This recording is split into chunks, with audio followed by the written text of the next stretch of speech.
Tere õhtust kõik minu sõbrad ja tuttavad. Tere õhtust uue moehaiguse mutatsioon C.1.2. Tere ilusat õhtupoolikut kosmos ja galaktika. Mida suuremas hulluses on meie ümber maailm, seda rohkem meid igapäevaselt nurka aetakse. Kohe on käes september ja algamas on suur mäng, nagu olen seda juba pikalt ette ennustanud.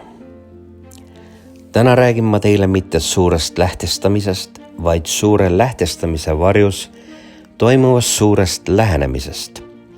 Suur lähenemine on absoluutselt uus termin, mida on meie eest päris salajas hoitud. Ehk ma räägin siis sellest, mis on meie selja taga tegelikult toimumas ja mis ootab meid peagi ees. Eriti võiksid kõrvad kikki ajada just need inimesed, kes on otsustanud alluda Bilderbergide bande globaalsele nano- ja biokatsetustele. Teen seda Hiina spioonide poolt saadetud vahvate reklaamklippide taustal, kellel on ääretult hea meel Eesti valitud suuna üle, mis kattub täielikult Hiina tulevikumudeliga maailmast.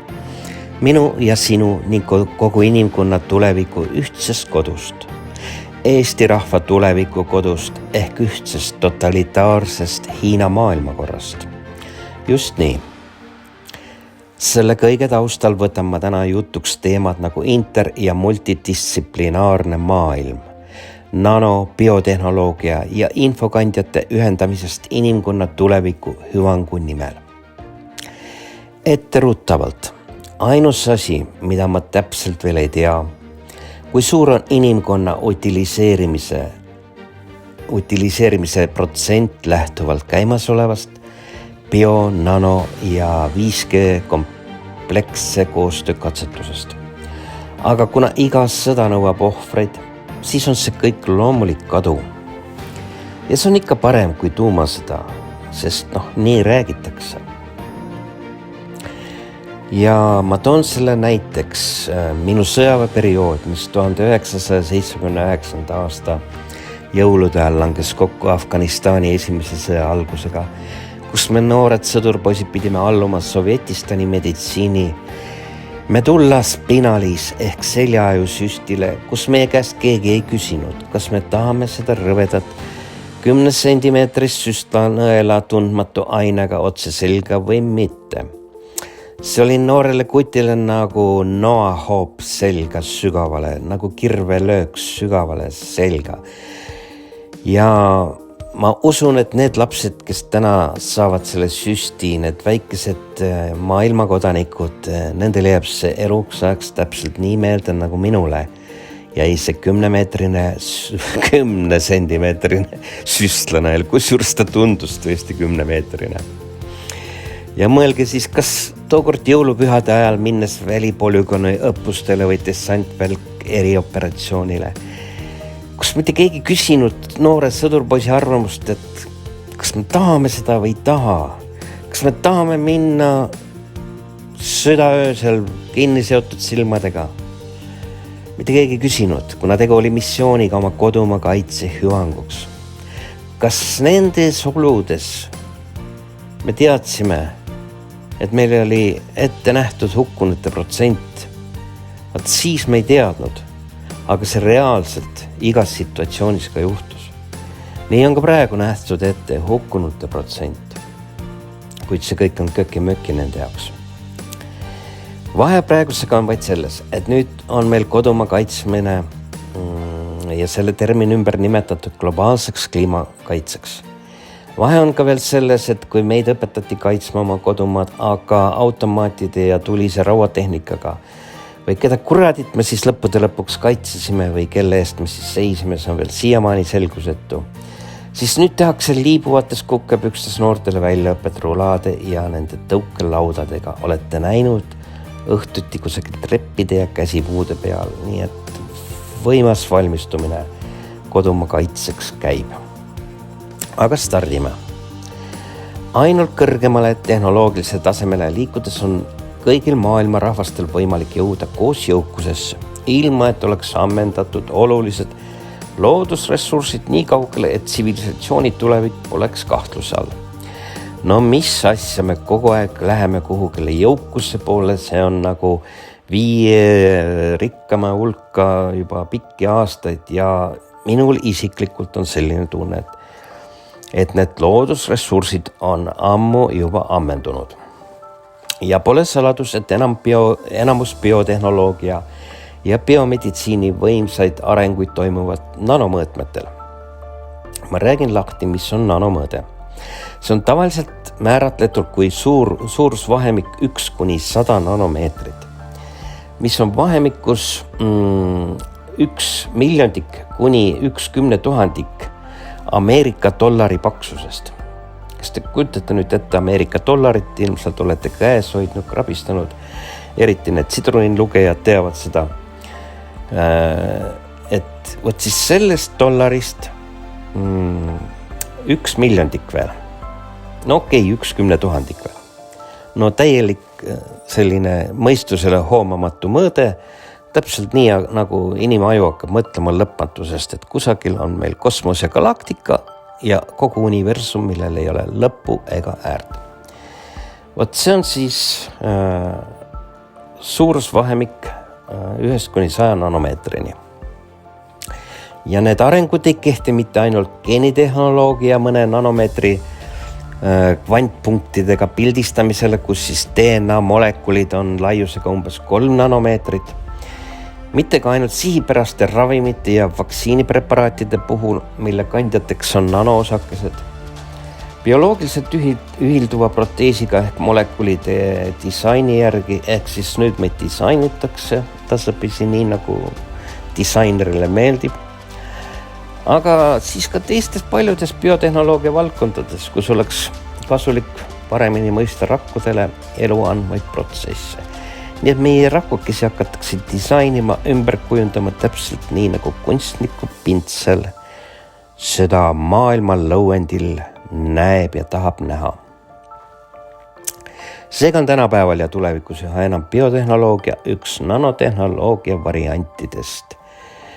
Ja palju on räägitud sellistest nähtustest, kus algavad keemiaõpilased koolis on sageli hämmingus, kui nad saavad teada, et orgaaniline keemia ei pruugi tingimata sõltuda bioloogiast, mis on täielikult mõistusvastane. Kuna see mõiste viitab laiale keerukale ja keerukate molekulide klassile, mida siis ei pea elusorganismid enam tootma. Ja nii ongi, et ülemaailmne lähenemine võimaldab radikaalselt uusi arenguid nanoteaduse ja nanotehnoloogiaga seotud ainete mõistmiseks ja nendega manipuleerimiseks. Võt selline ilus sõna on pandud kirja manipulatsioon. Kokkuvõttes siis laias laastus on nanomõõt see, kus moodustuvad keerulised molekulid ja elusrakkude ehitusblokid, kus väiksemad komponendid on nanotasandil konstrueeritud ja see tähendab siis seda, et see kõik on nähtamatu, ehk siis nanotasandil biotehnoloogia, kõik, mida sisaldavad need ulmelised uued kokteilid ja värgid ja särgid. Ükskõik kui olulised on varasemad lähenemised nendega seotud teadlaste jaoks tundunud, on need kahvatud võrreldes praeguse ülemaailmse lähenemisega, mis siis toimuvad järgmiste aastakümnete jooksul. Loomulikult on nad toimunud ka varasemate aastakümnete jooksul, kuid just see praegune üleminekuperiood, lõppfiniš, see kõik on selline kardinaalne faasimuutus teaduse ja tehnoloogia olemuses, millel on ettenägematu mõju ka meie majandusele, ühiskonnale ja rahvuskultuurile.